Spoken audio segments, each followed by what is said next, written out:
এইবারের রথটা কিন্তু আমার এইভাবে এখানেই কেটে গেল কলকাতাতে। তো রাধে রাধে বন্ধুরা, সকলে কেমন আছেন? আশা করছি সকলে খুব ভালো আছেন। আমার চ্যানেল আড্ডা উইথ নন্দিনীতে আপনাদের অনেক স্বাগত।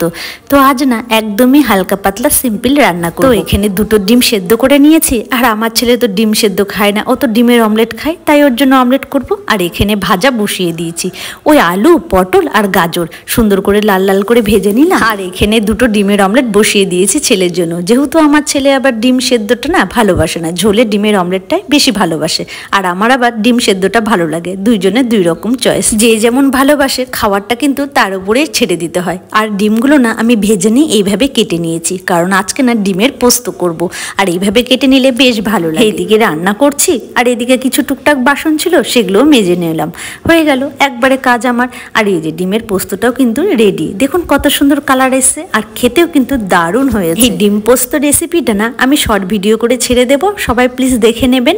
আর যারা যারা আমার রেসিপিগুলো দেখতে ভালোবাসেন, আর প্লিজ একটা সাবস্ক্রাইব আর একটা ফলো করে দেবেন আমার ফেসবুকে। আর না সাথে একটু রঙিন বেরঙিন পাঁপড় ভেজে নিয়েছিলাম লাঞ্চের সময়, কি ভালো লাগে তাই না? এই ছোট্টবেলার কথা মনে পড়ে যায়। স্কুলে যখন পড়তাম না, এই যে নল পাঁপড়গুলো 50 পয়সা 3টে পাওয়া যেত। এই নল পাঁপড়গুলো তখন থেকে খেতে বেশ টেস্টি, এখনো সেই একই স্বাদ আছে, বেশ ভালো লাগে খেতে।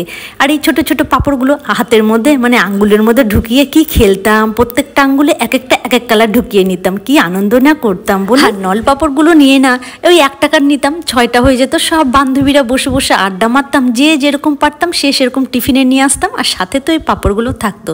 সবাই একসাথে বসে বেশ জমিয়ে মাঠের মাঝখানে আড্ডা আর খাওয়া দাওয়া চলতো। স্কুলের লাইফের কথা না বেশ মনে পড়ে এখন। এবার না লাঞ্চের সময় তাই একটু ভাত বেড়ে নিলাম, আর এটা না এই যে এখানকার চালগুলো না বেশ অনেকক্ষণ লাগছে জানেন তো সেদ্ধ হতে। আর সাথে একটা কাঁচা পেঁয়াজ নিয়ে নিয়েছি, আমার না কিছুদিন যাবৎ কাঁচা পেঁয়াজ খেতে বেশ ভালো লাগছে।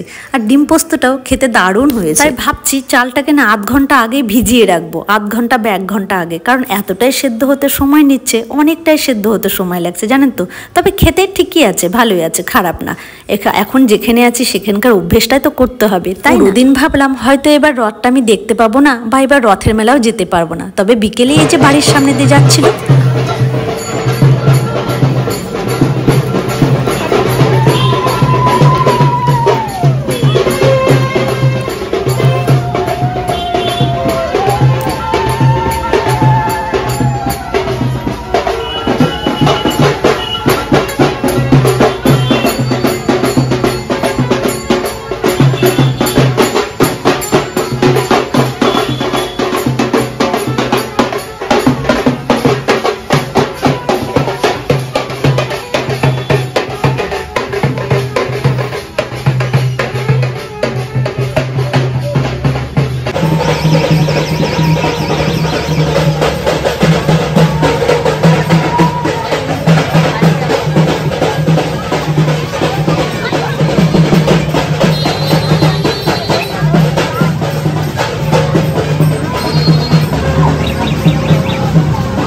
তবে সন্ধ্যাবেলা যখন এই রথটা দেখলাম না বেশ ভালো লাগলো। আমি তো ছুটে এসে রথের দড়ি টানলাম, প্রণাম করলাম, আর এই দিদিভাইটা সবাইকে প্রসাদ দিতে দিতে যাচ্ছিল, খুব ভালো লাগলো জানেন তো।